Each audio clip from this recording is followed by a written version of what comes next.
ಪರಶಿವನಾದಂತಹ ಮಲ್ಲಿಕಾರ್ಜುನನಿಗೂ ಹೃದಯಪೂರ್ವಕವಾದಂತಹ ಅನಂತಾನಂತ ಪ್ರಣಾಮಗಳನ್ನು ಸಲ್ಲಿಸ್ತಾ ಇದ್ದೇನೆ. ಪ್ರಣವ ಸ್ವರೂಪಿಗಳಾದಂತಹ ಶ್ರೀಗಳವರು ವೇದಿಕೆ ಮೇಲೆ ಕುಳಿತಿದ್ದಾರೆ. ಆ ಇಬ್ಬರು ಗುರುಗಳಿಗೆ ನನ್ನ ಅನಂತ ಪ್ರಣಾಮಗಳು. ಕೆಲವೊಂದ್ಸಲ ಸಂತೋಷ, ಹೆಮ್ಮೆ ತುಂಬಿ ಬಂದಾಗ ಮಾತುಗಳು ನಿಂತು ಹೋಗ್ಬಿಡ್ತವೆ.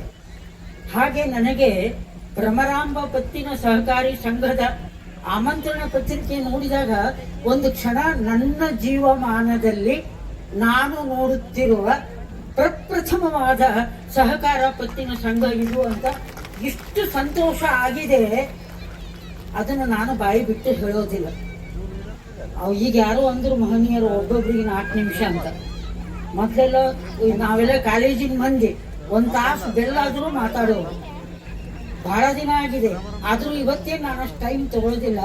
ಪತ್ತಿನ ಸಹಕಾರಿ ಸಂಘದ ಅಧ್ಯಕ್ಷ ಮಹೋದಯರಿಗೂ ನಿರ್ದೇಶಕ ಮಂಡಳಿಯ ಧೀಮಂತ ಮನಸ್ಸುಗಳಿಗೂ ಅತ್ಯುತ್ಸಾಹ ಭರಿತವಾದಂತಹ ಕಾರ್ಯಕಾರಿ ಮಂಡಳಿಯವರಿಗೂ ಈ ಸಾವಿರಾರು ಮನಸ್ಸುಗಳನ್ನ ಕಟ್ಟಿ ಹಾಕಿದ ಕಾರ್ಯಕ್ರಮದ ಆಯೋಜಕರು ಮತ್ತು ಸಹೃದಯ ಬಾಂಧವರು ತಾವೆಲ್ಲ ತಮ್ಗೆಲ್ಲರಿಗೂ ಒಂದು ಭಾವ ತಂತುವನ್ನ ಅವ್ರೇನ್ ಕೊಟ್ಟಾರಲ್ರಿ, ಅದು ಗಂಗಾ ನದಿ, ಯಾವುದು ಭ್ರಮರಾಂಬ ಪತ್ತಿನ ಸಂಘ. ಅದರೊಳಗೆ ನಿಮ್ಮನ್ನ ಮೀಯಿಸಿ ಸ್ನಾನ ಮಾಡಿಸಿ ಮನಸ್ಸಿಗೆ ಉಲ್ಲಾಸವನ್ನ, ಆನಂದವನ್ನ, ಹೊಸ ಉತ್ಸಾಹವನ್ನ ಅವರು ನಮಗೆ ನೀಡಿದ್ದಾರೆ. ನಾನು ಗಮನಿಸಿದ 2 ಅಂಶಗಳನ್ನ ಹೇಳಲಿಕ್ಕೆ ಇಚ್ಛೆ ಪಡ್ತೀನಿ. ಮಾನವ ಜೀವನ, ಜೀವರಾಶಿಗಳ ಮಧ್ಯೆ ಬದುಕುವಂತಹ ನಮ್ಮಂಥವರಿಗೆ ಒಂದು ಸಂಘ ಜೀವನ ಅತ್ಯಂತ ಅವಶ್ಯಕ. ಆ ಸಂಘ ಜೀವನ ಜೀವಪರವಾದ ಕಳಕಳಿ ಇಲ್ಲದಿದ್ದರೆ, ಜೀವಪರವಾದಂತಹ ಕಾಳಜಿ ಇಲ್ಲದಿದ್ದರೆ, ಸಂಘಟಿತವಾಗಿ ನಮ್ಮ ಶಕ್ತಿಗಳನ್ನ ಅಭಿವ್ಯಕ್ತಿಗೊಳಿಸದಿದ್ದರೆ ನಾವು ಈ ನೆಲದ ಅನ್ನವನ್ನು ತಿಂದದ್ದಕ್ಕೆ ದ್ರೋಹಿಗಳಾಗ್ತೇವೆ. ಇದು ನನಗನ್ಸಿದ ಮಾತು. ಇದು ನನಗನ್ಸಿದ ಮಾತು. ನಮ್ಮ ಕುಟುಂಬನೂ ಹಾಗೇನೆ, ನಮ್ಮ ತಂದೆಯವರು ಹಾಗೇನೆ, ನಾನು ಕೂಡ ಹಾಗೇನೆ. 14 ವರ್ಷಕ್ಕೆ ಮದುವೆ ಮಾಡಿಕೊಂಡು 22 ವರ್ಷಕ್ಕೆ 4 ಮಕ್ಕಳಿಗೆ ಜನ್ಮ ಕೊಟ್ಟು ಕೌಟುಂಬಿಕ ಜೀವನವನ್ನ 84ನೇ ಇಸ್ವಿಗೆನೆ ಆ ಮೋಹವನ್ನ ಕಡಿದುಕೊಂಡು ಅಂದಿನಿಂದ ಇಂದಿನವರೆಗೂ ನನಗೆ ದೇಶಭಕ್ತಿ, ದೈವಭಕ್ತಿ ಇವೆರಡೇ ಕಣ್ಣು. ಆ ದೇಶಭಕ್ತಿ, ದೈವಭಕ್ತಿಯನ್ನ ನಾನು ಈ ಸಹಕಾರಿ ಭಕ್ತಿನಲ್ಲಿ ಕಂಡಿದ್ದೆ. ಯಾಕೆಂದ್ರೆ ಒಂದು ರಾಷ್ಟ್ರ ಇವರಲ್ಲಿ ಕಂಡು ಬರುವಂತಹ ಆ ಮಾನವ ಪರ ಕಾಳಜಿ ಇದು ಕೇವಲ ರಾಯಚೂರು ಪ್ರಾಂತದಾದ್ಯಂತ ಅವರು ಮಾಡಿದಂತಹ ಸಾಮಾಜಿಕ ಆರ್ಥಿಕ ಸೇವೆ ಅಲ್ಲ, ಮಾನವ ಕುಲಕ್ಕೆ ಸಲ್ಲಿಸಿದ ಸೇವೆ. ಜಾಂತಿಕರವರೇ, ಇದೊಂದು ರಾಷ್ಟ್ರೀಯ ಪ್ರಜ್ಞಾ ಪ್ರೀತಿ, ಹೌದಲ್ರಿ? ಇದೊಂದು ರಾಷ್ಟ್ರೀಯ ಪ್ರಜ್ಞಾ ಪ್ರೀತಿ. ಇದು ನಾನು ಭಾರತವನ್ನ ಪ್ರೀತಿಸ್ತೇನೆ ಅಂದ್ರೆ ಹೆಂಗು ಪ್ರೀತಿಸ್ತೇನೆ? ನಾನು ಪ್ರೊಫೆಸರ್ ಇದ್ದೆ. ಶಿಕ್ಷಣವನ್ನ ಪ್ರೀತಿಸುವುದರ ಮೂಲಕ, ವಿದ್ಯಾರ್ಥಿಗಳನ್ನ ಪ್ರೀತಿಸುವುದರ ಮೂಲಕ, ನನ್ನ ವಿಷಯ ಸಾಹಿತ್ಯವಾದದ್ದರಿಂದ ಸಾಹಿತ್ಯವನ್ನ ಪ್ರೀತಿಸುವ ಮೂಲಕ ಮಾನವತೆಯನ್ನ, ಮನುಕುಲವನ್ನ ಪ್ರೀತಿಸಿದ್ದೀವಿ. ಹಾಗೆ ಇಲ್ಲಿ ಕುಳಿತಂತಹ ಪ್ರತಿಯೊಬ್ಬರು ತಮ್ಮ ತಮ್ಮ ಕಾರ್ಯದಲ್ಲಿ ಆ ಕಾರ್ಯ ಮಾಡಿದ್ದಾರೆ.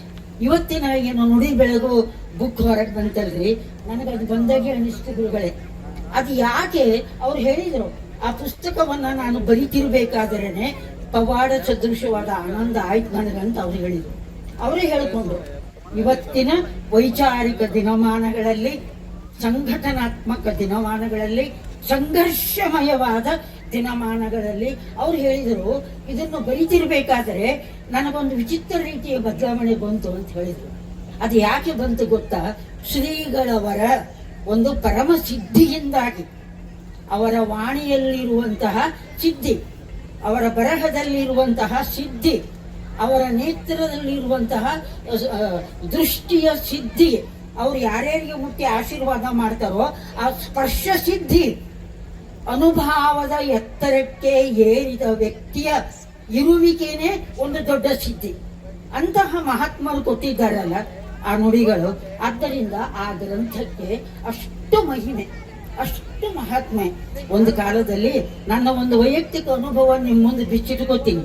ನಾ ಎಂದೂ ಪರದೆಯನ್ನ ಇಟ್ಟುಕೊಂಡವಳಲ್ಲ, ಹೌದಲ್ವಾ? ನಾನು ಜಾಂತಿಕರ ಸಣ್ಣ ಹುಡುಗ ಇದ್ದಾಗಿಂದ ನೋಡಿದವಳು. ನಾವಿಬ್ಬರೂ ಒಂದೇ ರಾಷ್ಟ್ರೀಯ ದೋಣಿಯಲ್ಲಿ, ರಾಷ್ಟ್ರ ಪ್ರಜ್ಞೆಯ ದೋಣಿಯಲ್ಲಿ, ಸಮಾಜದ ಶಿಕ್ಷಣದ ಪ್ರೇಮದ ದೋಣಿಯಲ್ಲಿ ಯುವ ಜನರನ್ನ ಕಂಡಾಗ ನಮ್ಮ ಹೃದಯದ ರಕ್ತ ಕುದಿತಿತ್ತು. ಇವ್ರಿಗೆ ನಾ ಏನ್ ಮಾಡ್ಲಿ, ಅಂತಹ ದೋಣಿಯಲ್ಲಿ ಬೆಳೆದು ಬಂದವರು ನಾನು.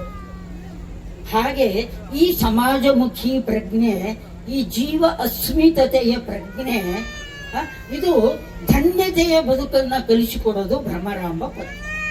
ಕೃತಕೃತ್ಯತೆಯ ಬದುಕು ಹೆಂಗಿರ್ಬೇಕು ಅನ್ನೋದನ್ನ ಕಲಿಸಿಕೊಡೋದು ಭ್ರಮರಾಂಬ ಪತ್ನಿ. ಖಂಡಿತವಾಗಿಯೂ ನೀವು ನನ್ನನ್ನು ಕರೆದದ್ದಲ್ಲ, ಬಂದದ್ದಕ್ಕೆ ನನಗೆ ಬಹಳ ಸಂತೋಷ. ಇಂಥದೊಂದು ಉತ್ತಮವಾದಂತಹ ಮೌಲ್ಯ ಸಂಹಿತೆಯಿಂದ ಕೂಡಿದಂತಹ ಒಂದು ಪತ್ತಿನ ಕಾರ್ಯಕ್ರಮಕ್ಕೆ ನಾ ಬಂದಿದ್ದೇನಲ್ಲ, ಇಲ್ಲಿ ಇಷ್ಟು ಹೃದಯಗಳು ಸೇರವಲ್ರಿ, ಇಲ್ಲಿ ಇಷ್ಟು ಮನಸ್ಸುಗಳು ಸೇರವಲ್ರಿ. ಆ ಒಂದೊಂದು ಮನಸ್ಸು ನೂರು ಮನಸ್ಸುಗಳಿಗೆ ಭಾವನೆಯನ್ನ ಹಂಚುತ್ತಾ ಹೋಗ್ತಾ ಇದೆ.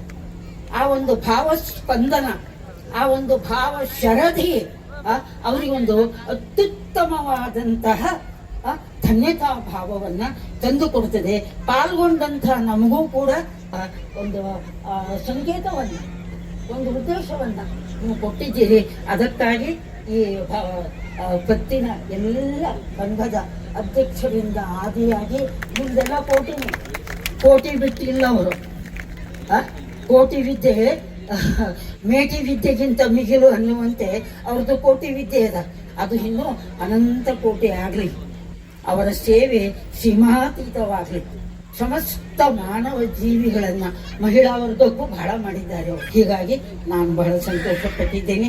ನೀವು ನನ್ನನ್ನು ಕರೆದು ಸನ್ಮಾನಿಸಿದ್ದಕ್ಕಾಗಿ, ನನಗೆ ಈ ಒಂದು ಸುಕೃತದ ಕ್ಷಣವನ್ನ ಒದಗಿಸಿದ್ದಕ್ಕಾಗಿ ಅವರಿಗೂ ನಿಮ್ಮೆಲ್ಲರಿಗೂ ಅನಂತ ಪ್ರಣಾಮಗಳನ್ನ ಸಲ್ಲಿಸ್ತೇನೆ.